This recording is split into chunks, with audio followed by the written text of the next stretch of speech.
Are you struggling to set the background color of your GTK combo box? It can be frustrating when your code works, but the visual presentation isn't quite right. Don't worry, you're in the right place. Today, we're going to solve this issue together.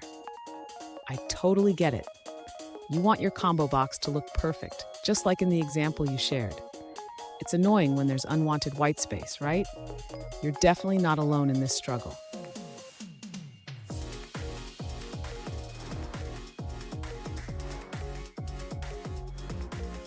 Here's the specific question we're addressing. One user asked how to set the background of a GTKListStore or GTKComboBox to eliminate the white space seen in their example. If you face this issue, stick around as we explore the solution. So, what causes this white space issue? It often comes down to how GTK handles rendering and the properties set on your widgets. Understanding this will help us find the right solution. And don't go anywhere. I have a great tip at the end that will help you customize your GTK widgets even further.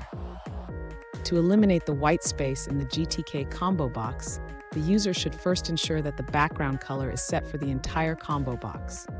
This can be done by modifying the widget's properties. Next, the user should also set the background color for the list store items. This ensures that each item in the combo box has a consistent background color. Additionally, the user can adjust the padding and margins of the combo box to further reduce any unwanted white space. This can be done using the GTK widget set margins to functions. Finally, the user should test the changes to ensure that the background color is applied correctly and that there is no white space visible in the combo box. Fun fact, GTK stands for GIMP Toolkit, and it was originally created for the GIMP image editor.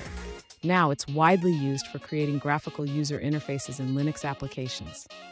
Now let's look at the answers provided by other users.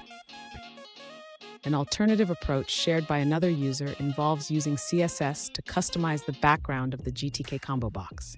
They suggest creating a GTK CSS provider and loading CSS styles to set the background color for menu items and the combo box itself. After applying these styles, the user shows a screenshot of the improved appearance, demonstrating how the white space issue is resolved. Here's the tip I promised. Experiment with different styles and properties in GTK. The more you play around, the better your UI will look. And there you have it. With these steps, you should be able to set the background of your GTK combo box without any white space. If you found this video helpful, please subscribe for more tips and tricks on GTK development.